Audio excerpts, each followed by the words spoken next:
प्रिय बंधुभगिनीनो, मी father doctor Patrick Marcelin D'Souza.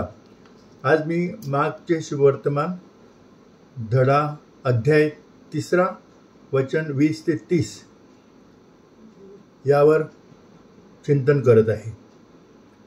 जो कोणी पवित्र आत्म्याविरुद्ध निंदा करतो त्याला कधीही क्षमा केली जाणार नाही। मार्क 3:29। मार्कच्या शुभवर्तमानातील या उतार्यामध्ये मार्क येशूवर त्याच्या कुटुंबाने आणि येरुशलेमहून आलेले शास्त्री यांनी केलेल्या आरोपांचे वर्णन करतो आणि लोकांना मौल्यवान धडा शिकवण्यासाठी या प्रसंगाचा कसा उपयोग करतो हे स्पष्ट करतो। येशूवर त्याच्या कुटुंबाने केलेला आरोप। मार्क सांगतो, मग येशू एका घरात गेला तेव्हा पुन्हा लोकांचा जमाव जमला। त्याला व त्याच्या शिष्यांना जेवायलाही जमले नाही। जेव्हा त्याच्या घरच्यांनी हे ऐकले तेव्हा ते त्याची जबाबदारी घेण्यास गेले, कारण ते म्हणाले त्याला वेड लागले आहे। आज जरी ही टिप्पणी येशूबद्दल अत्यंत निंदनीय आणि अपमानास्पद होती, तरीही त्याच्या कुटुंबातील सदस्यांना माफ केले जाऊ शकते, कारण ते फक्त येशूसोबत आणि त्याच्यामुळे लोकांसोबत जे घडत होते त्याबद्दल गोंधळलेले होते। कारण येशू भूते काढत होता आणि त्याच्या कुटुंबातील शिष्यांना सदस्यांना तेथे काय घडत होते ते कळत नव्हते। येशू खरोखर कोण होता आणि त्याचे ध्येय काय आहे हे त्यांना अजून समजले नव्हते। त्यांच्यासाठी तो फक्त त्यांच्या कुटुंबातील सदस्यांपैकी एक होता आणि तो जे काही करत होता म्हणजे भूते काढणे आणि आजारी लोकांना बरे करणे इत्यादी गोष्टींचा त्यांना काहीच अर्थ समजत नव्हता। खूप काळानंतर त्यांना सर्व काही समजेल आणि मग ते त्या दिवसात काय घडत होते ते समजू शकतील, पण या क्षणी ते गोंधळलेले अडखळलेले होते आणि त्यांना सर्व काही गूढ होते। येशूसोबत जे काही घडत होते ते सर्व समजू शकले नाहीत ते, आणि त्यामुळे ते फक्त म्हणाले त्याला वेड लागले आहे। परंतु शास्त्रींच्या बाबतीत असे नव्हते, कारण येशूवर त्यांचा आरोप अत्यंत गंभीर स्वरूपाचा होता। त्यांनी घोषित केले की त्याला भूतांचा अधिपती बालजबूलने पछाडले आहे आणि भूतांच्या राजपुत्राच्या सहाय्याने तो भूते काढत आहे। शास्त्रींचा हा आरोप गंभीर आणि भयंकर स्वरूपाचा होता, कारण येशू सामान्य व्यक्ती नाही हे त्यांना चांगलेच ठाऊक होते। त्यांना येशूमध्ये असलेल्या देवत्वाची जाणीव होती जी त्यांना स्वीकारायची नव्हती। किंबहुना येशूचे हे दैवी पैलू कोणाला कळू नयेत अशी त्यांची इच्छा होती, आणि म्हणून त्यांनी लोकांसमोर त्याच्यावर आरोप केले की त्याला बालजबूलने ग्रासले आहे। दानवांच्या राजपुत्रांच्या सहाय्याने तो भूतांना घालवत आहे। येशू त्याच्यावर लावलेल्या या आरोपांना कसा प्रतिसाद देतो? येशूला राग येत नाही, तो रागवत नाही, तो त्यांना फटकारत नाही। त्याला माहीत होते की शास्त्री जाणून बुजून असे म्हणत होते की तो बालजबूलच्या ताब्यात आहे। दानवांच्या राजपुत्राच्या सहाय्याने तो भूते काढत आहे। त्याने हे तेथे जमलेल्या इतर लोकांना समजावून सांगण्यासाठी केले, कारण त्यांना येशूच्या दैवी पैलूची जाणीव नव्हती, पण शास्त्रींना ते समजले होते। हळूहळू तो त्यांना समजावून सांगेल की तो पवित्र आत्म्याद्वारेच भूते काढत होता आणि पवित्र आत्म्याविरुद्ध निंदा करण्याचे पाप हे अनंत काळचे पाप असेल। मार्क सांगतो, मग येशूने त्यांना आपल्याजवळ बोलावले। तो त्यांना दृष्टांताद्वारे स्पष्ट करू लागला। सैतान सैतानाला कसे घालवू शकतो? एखादे राज्य स्वतःविरुद्ध विभागले गेले तर ते राज्य टिकू शकत नाही। एखादे घर स्वतःच्या विरोधात विभागले गेले तर ते घर उभे राहू शकत नाही। आणि जर सैतानाने स्वतःला विरोध केला आणि तो विभाजित झाला तर तो टिकू शकत नाही, त्याचा अंत आला आहे। खरं तर कोणीही बलवान माणसाच्या घरात त्याला बांधल्याशिवाय प्रवेश करू शकत नाही, मग तो बलवान माणसाचे घर लुटू शकतो। मी तुम्हाला खरे सांगतो, लोकांना त्यांच्या सर्व पापांची आणि त्यांनी उच्चारलेली प्रत्येक निंदा क्षमा केली जाऊ शकते, परंतु जो कोणी पवित्र आत्म्याविरुद्ध निंदा करतो त्याला कधीही क्षमा केली जाणार नाही. ते अनंत काळच्या पापासाठी दोषी आहेत. तो असे म्हणाला कारण ते म्हणत होते त्याला अशुद्ध आत्मा लागलेला आहे.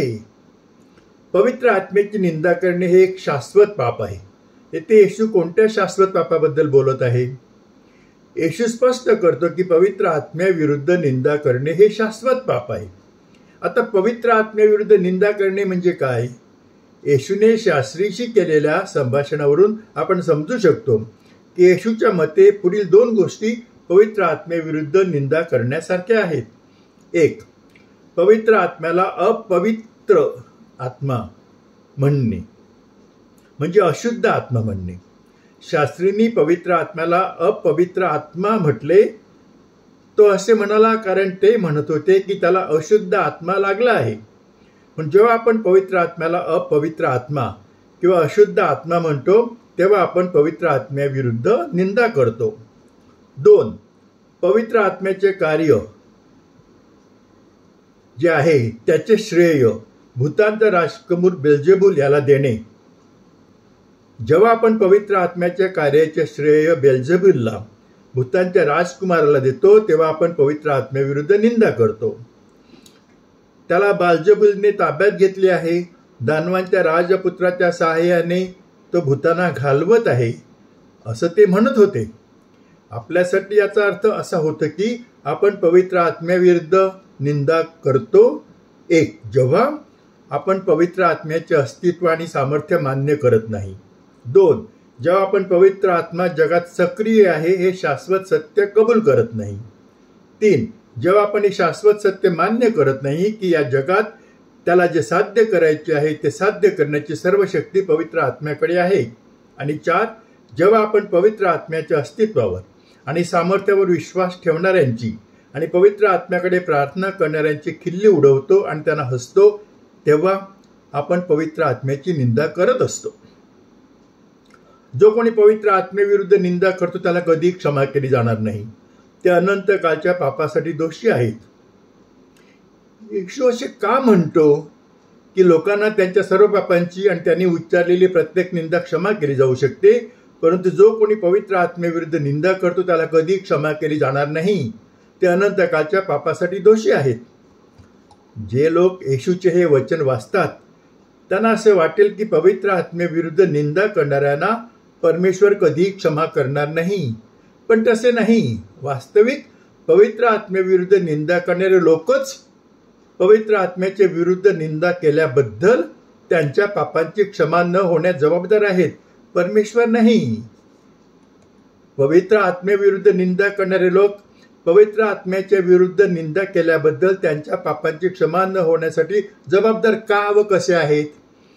हा ख्रिश्चन धर्माच्या विश्वासाचा महत्त्वाचा पैलू आहे की पवित्र आत्मा जो पवित्र त्रैक्यातील तिसरी व्यक्ती आहे तो जगात सक्रिय आहे आणि तो जगासाठी आणि त्याच्या लोकांसाठी अनेक महत्त्वपूर्ण कार्य पूर्ण करतो. तर पवित्र आत्म्याच्या अस्तित्वावरील विश्वास आणि पवित्र आत्म्याद्वारे जगात चालवलेल्या मुक्तीच्या कार्यावरील विश्वास ही ख्रिस्ती धर्माच्या विश्वासाची केंद्रस्थाने आहेत. परंतु जे पवित्र आत्म्याची निंदा करतात ते ख्रिस्ती धर्माच्या या विश्वासावर विश्वास ठेवण्यास नकार देतात की आज जगात पवित्र आत्म्याद्वारे मुक्तीचे कार्य केले जात आहे. तर हे स्पष्ट आहे की जे लोक पवित्र आत्म्याविरुद्ध निंदा करतात ते आज जगात पवित्र आत्म्याद्वारे चालवलेल्या मुक्तीच्या कार्यावर विश्वास ठेवत नाही. तर मग त्यांना पवित्र आत्म्याकडून मुक्तीची देणगी कशी मिळणार? पवित्र आत्म्याने केलेल्या विमोचनाची वस्तुस्थिती नाकारून जे लोक पवित्र आत्म्याविरुद्ध निंदा करतात ते पवित्र आत्म्याने देऊ केलेल्या त्यांच्या पापांची क्षमा करण्यापासून वंचित राहतात. याचा अर्थ असा आहे की जे लोक पवित्र आत्म्याविरुद्ध निंदा करतात त्यांना क्षमा करण्यास नकार देणारा हा परमेश्वर नाही. वास्तविक ते स्वतःच पवित्र आत्म्याविरुद्ध केलेल्या त्यांच्या पापाच्या क्षमेपासून स्वतःला वंचित ठेवत आहेत. न्यू जेरोम बिब्लिकल कॉमेंट्रीनुसार मार्कन संदर्भात म्हणजे मार्कच्या शुभवर्तमानाच्या संदर्भात अक्षम्य पाप हे पवित्र आत्म्याचे कार्याचे श्रेय येशूच्या उपचारांमध्ये सैतानाच्या सामर्थ्याला देणे ह्यामध्ये दडलेलं आहे. येथे निंदा पवित्र आत्म्याच्या विरुद्ध अपमानास्पद वागणुकीचे वर्णन करते. येशूच्या सेवा कार्यात पवित्र आत्म्याची उपस्थिती ओळखण्यात अपयश येणे म्हणजेच पवित्र आत्म्याची निंदा करणे होय. अशा प्रकारे ज्या लोकांनी येशूच्या वेळी पवित्र आत्म्याविरुद्ध निंदा केली त्यांनी येशूच्या सेवा कार्यात पवित्र आत्म्याची उपस्थिती नाकारली. आणि आज पवित्र आत्म्याविरुद्ध निंदा करणारे लोक हे सत्य नाकारतात की पवित्र आत्म्याद्वारे आज मुक्ती देण्याचे कार्य केले जात आहे. म्हणून जे आज पवित्र आत्म्याद्वारे मुक्तीचे कार्य केले जात आहे हे सत्य नाकारतात त्यांना पवित्र आत्म्याविरुद्ध निंदेच्या ह्या पापासाठी कधी क्षमा केली जाऊ शकत नाही.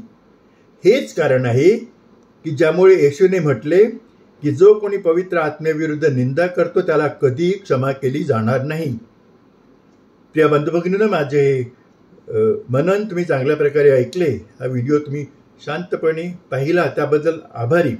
कृपया हे मनन तुमच्या नातेवाईकांना आणि इतरांना पाठवा की जेणेकरून त्यांचाही फायदा होईल. आणि ह्याविषयी तुम्हाला जे काही मला सांगायचं असेल ते माझ्या व्हॉट्सअप क्रमांकवर माझ्याशी बोला आणि मला सांगा. माझा व्हॉट्सअप क्रमांक नंबर आहे 7030447934. माझं एक यूट्यूब चॅनल आहे, त्याचं नाव आहे फादर डॉक्टर पॅट्रिक डिसूजा. यावर मी वेगवेगळ्या प्रकारचे व्हिडिओज पाठवत असतो. कृपया माझ्या चॅनलला सबस्क्राईब करा, पुरस्कृत करा आणि इतरांनाही सांगा त्याला पुरस्कृत करायला सबस्क्राईब करण्यासाठी. आणि मी तुमच्यासाठी प्रार्थना करतो. हे प्रभू परमेश्वरा, हे सर्व लोक जो माझा व्हिडिओ चांगल्या प्रकारे पाहतात, जे चांगल्या प्रकारे माझं मनन ऐकतात आणि इतरांना पाठवतात, त्यांना व त्यांच्या कुटुंबियांना खूप आनंदात, शांतीत आणि प्रेमात ठेव. त्यांच्या सर्व इच्छा, आकांक्षा, स्वप्न तुझ्या इच्छेप्रमाणे पूर्ण कर. ही प्रार्थना मी तुझ्याकडे मोठ्या विश्वासाने करतो. आमेन. आभारी.